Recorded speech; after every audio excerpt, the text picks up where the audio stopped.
Ka ardhur koha të flasim me të ftuarin e ditës së sotme në rubrikën tonë WhatsApp. Tashmë në studio kam regjisorin Agon Miftari. Mirë se erdhe, Agon. Mirë se u gjeta. Jemi këtu për të folur më shumë rreth shfaqjes Vigjilje, cila tashmë ka kohë që është në përgatitje sipër, por besoj detajet e tjera do të na tregosh, qoftë edhe për datën se kur është vendosur, por do doja të nisim ndoshta me temën që mban kjo shfaqje. Po, s'pari du të them për ata që nuk e din që kjo është një shfaqje produksioni teatrit profesional të Prizrenit, do të thotë do të realizohet në qytetin e Prizrenit. Kështu që le ta dinë njerëz për ku bëhet fjalë. Fillimisht pastaj shpresoj që kjo shfaqje kur do që të hipet premier do ta ketë dhe jetën e gjatë edhe nëpër vendet do të vizitoj edhe qytete të tjera, teatre të tjera.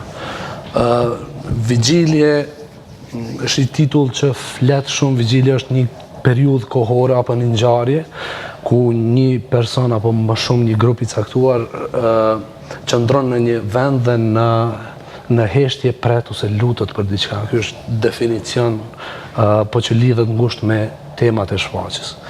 Një sinopsis të shkurt në qendër të dramës, apo tragjikomedis, apo siç është cilësuar shpesh si komedi e errët, është një vejush e re e cila ka 2 vite që ka humbur burrin e saj dhe përballet me të kaluarën dhe të njëjtën kohë me një mundësi për ta pas një të ardhme.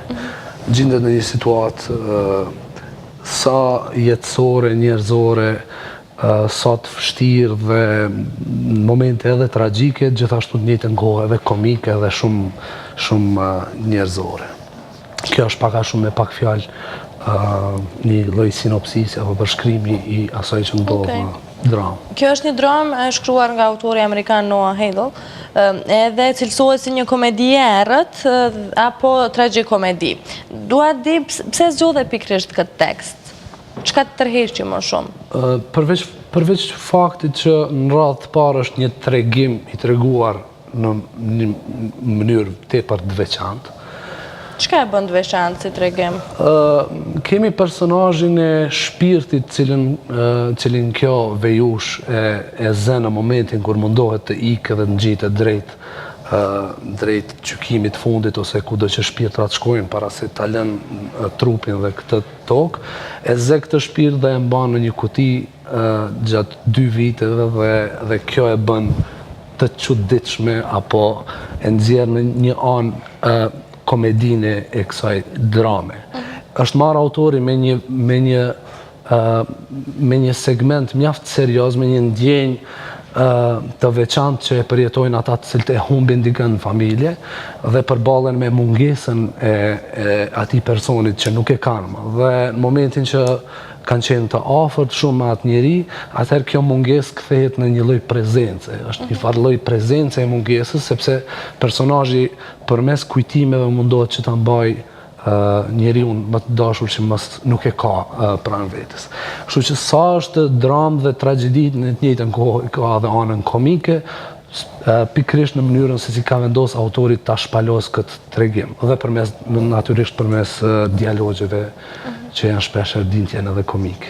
Mund të na ndash pak nga përvoja jote në bërjen e regjisë së kësaj shfaqje, na trego pak që sa kohë kanë filluar provat edhe po atë vështirësi pastaj të zgjedhësh kastën e aktorëve? Jo, provat kanë filluar në gjysmën e 2 të muajit kaluar.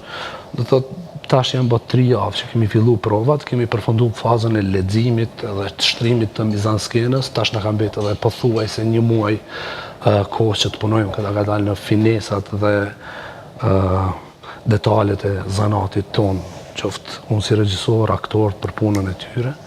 Janë këto prova intenzive?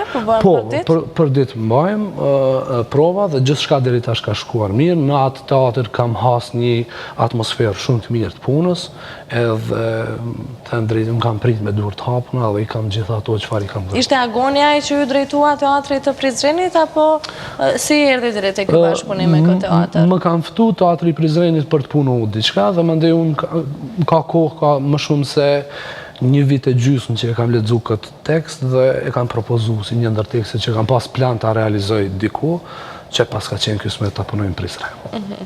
Okay. Edhe tregon pak për përzgjedhjen e aktorëve? Po, në rolin e Vejushës në shfaqje do ta luajë Arta Selimi, e cila është aktoreja vetme mysafire nga Prishtina në Prizren, kurse pjesa tjetër janë aktorë të Prizrenit, të cilët tashmë veç janë antar të trupës apo ansamblit të teatrit të Prizrenit. Këtë vit ka fillu, është themelu një trup në teatrin e Prizrenit, prej 7 deri në 10 aktorë nëse nuk gabon, dhe ata do t'jenë me këtë rata mbi vepër dhe do t'jenë, si them, aktorë të përhershëm të atij ansambli. Cilat janë disa prej, ta themi kështu, disa prej elementeve që ju kanë fut juve në disa dilema ose probleme gjatë provave, të themi. A keni hasë në disa të tilla? Që të mos ju mbazhin pyetjen e mëhershme, në gjithashtu në projekt ka njerëz, ka aktorë të njoftun për publikun tonë, është Ernest Malazogu, Gjevdet Doda, Alban Morina, Alban Krasniqi, Liridona Shehu edhe Rifat Smani, një student i ri. Kështu që ka nga ta ftyra që janë njoftuna për publikun, që kanë luajtur edhe më herët, kanë pas mundësi publiku me i pa, por ka dhe aktorë të ri që luajnë, ndoshta janë ndër projektet e para. Vështirësi nuk ka pas të ky tekst të ndonjë natyre, janë vështirësi të zakonshme që i gjenë regjisorit e cili do tekst. Vetë fakti ta konvertosh tekstin e shkruar si gjeni letrare, si dramë, në skenë me njerëz prej mishi, prej gjaku, i ka disa vështirësi të veta në këtë, po them, këtë lloj konvertimi. Po jo diçka më të panatyrshme se sa zakonisht. Por mund të them që në anën tjetër, me që skena ka qenë gjithmonë për ne, nuk ka pas ndonjë aktivitet tjetër që do ta pengonte orarin e provave, atëherë gjithçka ka shkuar në rregull dhe mendoj që jemi në hap me kohën. Edhe kur bëhet fjalë për punën e aktorëve, edhe pse nga emrat që përmendë duken dhe dim që janë aktorë profesionistë, cilët nuk e kanë problem të ambientohen, ndoshta të adaptohen me rolin cilin ju jepet, po ka pas diçka prej këtyre, ndoshta refuzimi ndonjë prej aktorëve të thirrur nga ana jote ose Jo, atje është mbajt një lloj audicioni mes aktorëve që jetojnë dhe veprojnë në Prizren dhe nga ta i kam zgjedh këta që i përmenda dhe javën e parë nuk i kam nda rolet për shkak që kam dashur të ta bëjnë, si me thonë, një farë lloj ka qenë një fazë testuese, ka qenë një lloj rotacioni ose spostimi mes roleve, i kanë nda rolet mes veti personazhet. Nuk është e thjeshtë në kuptimin që jo një aktor e luan vetëm një personazh dhe jo një personazh luhet vetëm nga një aktor. Por ndahen këto personazhe në disa aktorë, na paraqitet personazhi në 2 mosha të ndryshme apo në 3 mosha ndryshme që luhet nga 3 aktorë.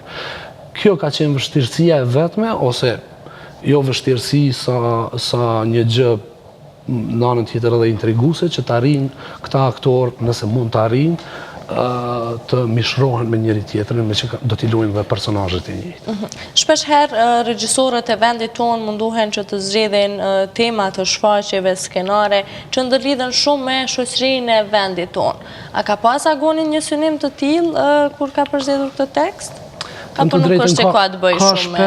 Ka shpesh raste kur inskenohen dramat cilat përkojnë me realitetin shoqëror, politik, kontekstin kohor në cilin po jetojmë edhe të vendit, por ka dhe tekste që janë universale, që kapin një temë, si që është kjo në këtë rast, e cila dramë do të funksionante si këtu, si kudo që ta inskenosh, sepse është në radhë të parë njerëzore.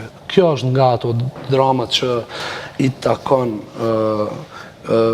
këtyre temave universale, ndoshta një nga arsyet që më ka shty prej gjithë atyre teksteve që i kam të lexuar, ata punoj këtë në radhë të parë, ka qenë edhe fakti që ndoshta edhe vetë tash një vjet jam përballë me ndjenja pak a shumë të ngjajshme me ato të personazhit. Mund të them që kam gjetë veten dhe e gjej veten te kjo dramë në disa segmente të caktuara. Kështu që në një farë forme është edhe një pjesë e imja e jetës ime e cila po them sakrifikohet përmes kësaj shfaqje dhe depërton te publiku. Kjo shfaqje në njëjtën kohë do të jetë edhe dedikim për një aktor të filmit dhe teatrit, për babain tim të ndjer Hazir Miftarin. Dhe jam i lumtur që ndonë se nuk po arrit ta bëj me të, atëherë do ta bëj për ta. Kjo është një gjë shumë e mirë, sepse me siguri edhe t'jep edhe më shumë vullnet ta çosh deri në fund punën e kësaj shfaqje, po edhe të projekteve të tjera. Meqense se në bazë të përgatitjeve që po i përmend, gjithçka po shkon si duhet edhe po përmend vazhdimisht që premiera do të jetë në muajin maj. Është vendosur data saktësisht?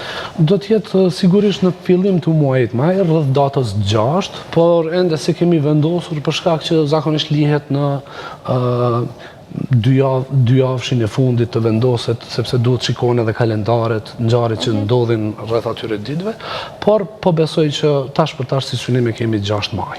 Në fillim të bisedës taj që përshpreson që kjo shfaqje të jetë edhe në skenat e teatreve të qyteteve të tjera, ka deri më tash ndonjë kërkesë nga ana juaj që keni bërë teatreve ose anasjelltas për të treguar këtë shfaqje? E kemi biseduar me drejtorin Fetap Axharizi, drejtorin e teatrit të Prizrenit, që këtë shfaqje të mos e lëm vetëm me natyrisht në radhë parë kisha dashur që publiku i Prizrenit ta konsumojë këtë shfaqje mjaftueshëm, dhe pastaj me njëherë në radhë dytë kjo shfaqje të mos vdes me pak repriza dhe drejtori ka një plan që këtë shfaqje të filloj e ta distriboj në teatrët e ndryshme në Kosovë, pastaj edhe në Shqipëri dhe këto vendet dhe në Maqedoni gjithashtu, e pastaj dhash Zotit që depërtojmë edhe më larg. Ta kemi fatin që të ecim edhe në një festival. Edhe kur është puna tek reprizat, pritet të jenë të shumta ato, a? Po shpresoj që po. Kjo gjithmonë varet nga interesimi i publikut. Mirë, çka pret në natën e parë, edhe pse ndoshta ende pa e vendos datën e krejt këto, mirë po janë të ftuar miqtë tuaj, kolega, po çdo qytetar i Prizrenit, pse jo edhe i qyteteve të tjera të vinë në premierë? Unë shfaqet në radhë të parë do doja që publiku i atij vendit të shohë. Zakonisht do se sigurisht do të ketë dhe ftesa të njerëzve të caktuar, të ardashëve cilët e përcjellin teatrin. Do të kisha pas qef që qytetarët e Prizrenit vinë ta shohin. Nuk e di çfarë mund të presin nga kjo shfaqje dhe nuk dua të premtoj diçka të jashtëzakonshme prej asaj çfarë kanë bërë zakonisht deri sot. Po shpresoj që ata thjesht vinë të kënaqen me një rrëfim interesant dhe t'i kalojnë disa çaste të këndshme duke pa një ngjarje që është pak më veçantë se sa tjera. A do t'jetë ky bashkëpunimi i fundit i agonit me teatrin e Prizrenit? Për që është bashkëpunimi i parë, këtë mund t'a them me siguri, shpresoj që të mos jetë i fundit. Por besoj njëjtë edhe projektet të tjera do të vazhdosh, ka diçka në plan të afërt që mund të përmendim në një projekt tjetër që agoni është duke punu? Kjo pyetje zakonisht bëhet shpesh dhe ne kemi gjithmonë kemi plane shumë, çdo artist ka plane shumë, por deri në momentin sa ato plane fillojnë të realizojnë dhe zën fillin të nisin të përgatitin, atëherë gjithmonë besin vetëm plane, kështu që ne preferojmë më shumë të flasim vetëm për ato që i kemi në... E qartë, kërkoj falje që pyetja ishte zakonshme. Jo, s'ka gjë. Mirë, a ka diçka që nuk e përmendëm që është e rëndësishme? Mendoj që paka shumë më thanë gjitha, unë shpresoj që të vini edhe ju ta shihni shfaqjen. Faleminderit shumë që ishe këtu, po uroj suksese edhe besoj që do të shihemi në premierë. Gjithashtu, faleminderit.